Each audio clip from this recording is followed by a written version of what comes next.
In de afgelopen 10 jaar zijn meer dan 1,5 miljoen kinderen, dat zijn 50.000 schoolklassen, in oorlogen gedood. Miljoenen groeien op in oorlog. Kinderen raken niet alleen lichamelijk, maar ook geestelijk gewond.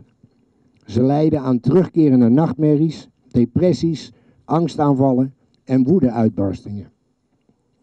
Veel van deze kinderen zijn pessimistisch over hun toekomst. Angst bepaalt hun kindertijd. Zo zijn vele kinderen voor het leven getekend door de ervaringen die ze hebben opgelopen in een oorlog. En juist deze generatie moet hun verwoeste land weer opbouwen. Kinderen hebben recht op een leven in veiligheid en geborgenheid.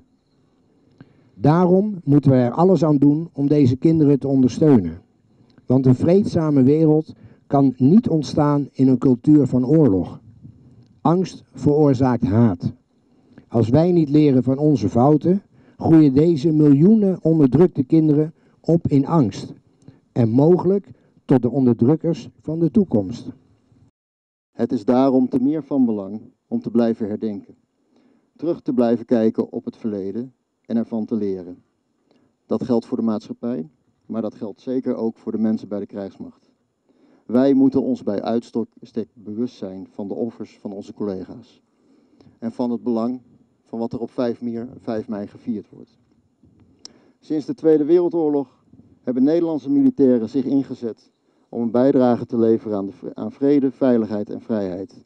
Helaas zijn daar ook na de Tweede Wereldoorlog slachtoffers bij gevallen. Vandaag herdenken we de burgers en militairen die sinds het uitbreken van de Tweede Wereldoorlog tot op heden tijdens vredesmissies of door oorlogshandelingen en terreur zijn gevallen. We zijn hen grote dank verschuldigd. Zij brachten offers opdat wij en anderen in de wereld in vrijheid kunnen leven.